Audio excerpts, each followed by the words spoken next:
ఆంధ్రప్రదేశ్ ప్రభుత్వం ప్రతిపాదిస్తున్న నల్లమల సాగర్ ఆల్మట్టి డ్యాం కోసం కర్ణాటక ప్రభుత్వం చేపట్టిన భూ సేకరణ అనుమతులను నిరాకరించాలని కేంద్రాన్ని తెలంగాణ నీటిపారుదల శాఖ మంత్రి ఉత్తమ్ కుమార్ రెడ్డి కోరారు. ఈ మేరకు కేంద్ర జలశక్తి శాఖ కార్యదర్శి కాంతారావుకు లేఖ రాసిన ఉత్తమ్ గోదావరి నీటిని తరలించేందుకు ఏపీ ప్రభుత్వం కొత్తగా నల్లమల సాగర్ ప్రాజెక్టును తెరపైకి తెచ్చిందని ఆరోపించారు. ఆ ప్రాజెక్టు బచావత్ ట్రైబ్యునల్ తీర్పునకు విరుద్ధంగా ఉందని లేఖలో వెల్లడించారు.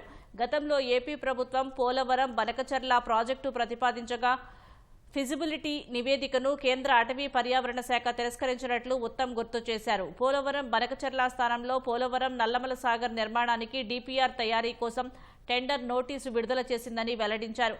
ఆంధ్రప్రదేశ్ ప్రభుత్వం తదుపరి చర్యలు తీసుకోకుండా కేంద్ర జల సంఘం నిలువరించాలని కోరారు. ఆల్మట్టి డ్యాం కోసం కర్ణాటక చేపడుతున్న భూ సేకరణకు అనుమతులను నిరాకరించాలని ఉత్తమ్ విజ్ఞప్తి చేశారు.